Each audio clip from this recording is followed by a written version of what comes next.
Welcome to another round of Bible verses, people. Today we are going to be talking about Johnny Cash's I Walk the Line. And then we're going to continue on in Genesis still. I think this is like Bible verses number 10, and we're still in Genesis, apparently. We're going from chapters 27 until chapter 30. So please join me for all of that. Now, without further ado, let's do I Walk the Line. You know, it basically starts out with him trying to get himself a music deal. And he just wants to play gospel music.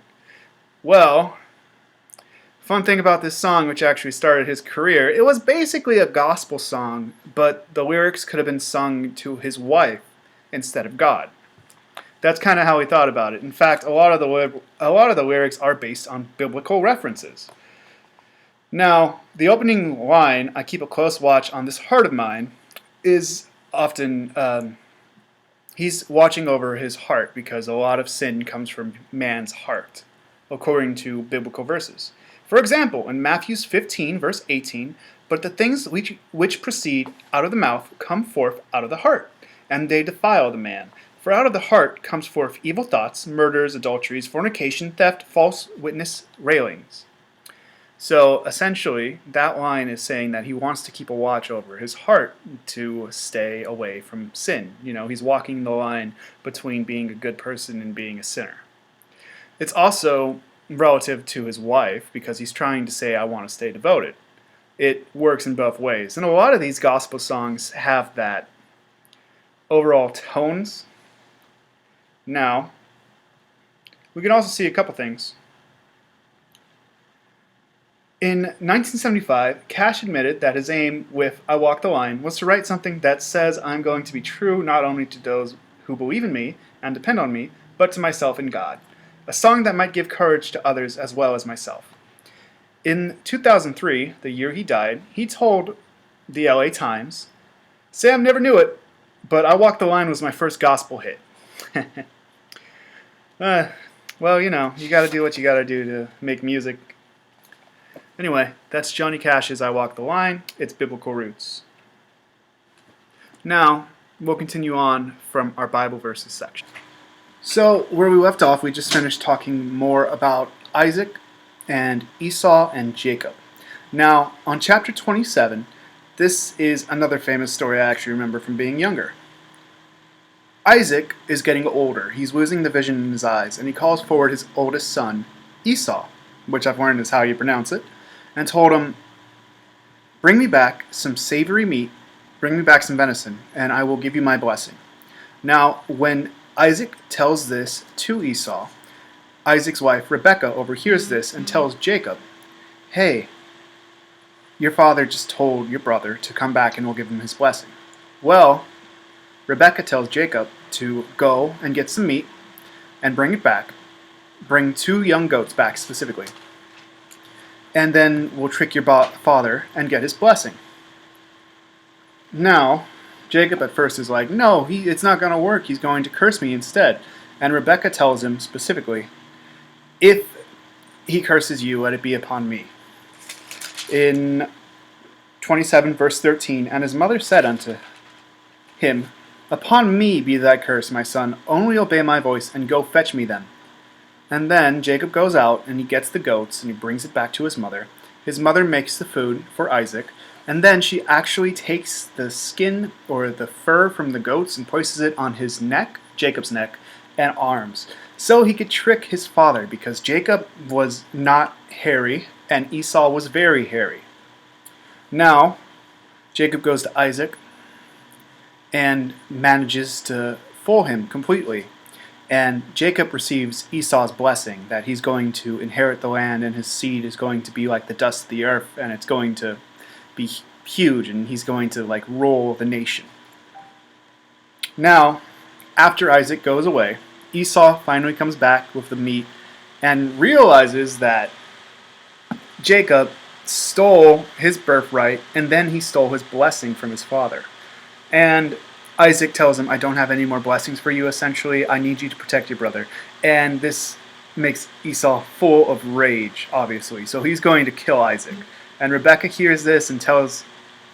No, Esau is going to kill Jacob, not Isaac. And Rebekah hears this and tells Jacob to get out of here for a little while go somewhere else. And Rebecca also tells Isaac that she should send Isaac away, do something nice for him. Verse 46, and Rebekah said to Isaac, I am weary of my life because of the daughters of Heth. If Jacob take a wife of the daughters of Heth, such as these which are of the daughters of the land, what good shall my life do me? So basically, Rebekah is saying, I don't want him to marry any of these women when he's sent away. And that brings us to chapter 28.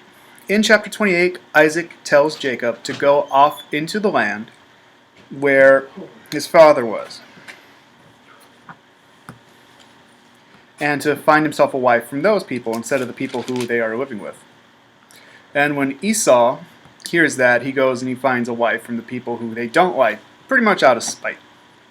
Now, while Jacob is going towards the area where they want him to get his new wife, he sleeps in a cave and he uses a rock as a pillow. And when he's sleeping in this cave, he gets a vision of the heavens, of a ladder leading to heaven, and God comes down and tells him, I am God, I am going to bless you. When Jacob wakes up, he realizes this cave is the land of God, and I'm going to remember it. So he uses the rock that he took as a pillow, and then he places it there. And he calls the city Bethel. Now, chapter 29, he starts continuing on his journey. And he starts looking for a wife still. Pretty much, he finds a wife, and the wife's name is Rachel. Now, when he finds this woman, pretty much in this land, he goes back to her father and asks if he could have this woman as his wife. And his father tells him, yeah, but you have to serve me for 7 years. But there's actually 2 daughters here. So there's Leah and Rachel. After Jacob serves for 7 years, he is actually married to Leah first, because Leah is the firstborn, but Jacob doesn't care about Leah. So he confronts them and says, hey, I've been working for 7 years to have Rachel and not Leah. And he says, well, the owner of the land says, all right, if you want to serve me for another 7 years, I'll give you Rachel as well. And so he serves. He ends up with both Leah and Rachel married to him. And he begins having children. But Leah is the only one who could have children. Rachel is unable to have kids. So Jacob has a bunch of children with Leah. And at the start of chapter 30, and when Rachel saw that she bare Jacob no children, Rachel envied her sister and said unto Jacob, give me children or else I die. That's going to be where we stop for today. We'll continue on, chapter 30, for a couple chapters after. But isn't that just how life works out sometimes? Work for 7 years, you marry the wrong wife. Work 7 more years, you get the right wife, but she can't have kids.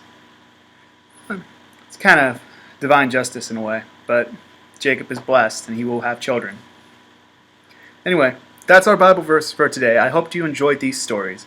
If you want to continue on, I do these videos every Sunday. Go ahead and subscribe. Let me know if there's a song you'd like me to learn into. At the moment, I am reading through this Turn, Turn, Turn book, which is popular songs inspired by the Bible. I have a lot of songs to pick out of this, but if you know any other songs that might have some biblical influence, leave a comment. Let me know. I'll be happy to look into it. I'll be happy to learn it. I'll be happy to perform it. My name is Durazo. I'll see you all again soon.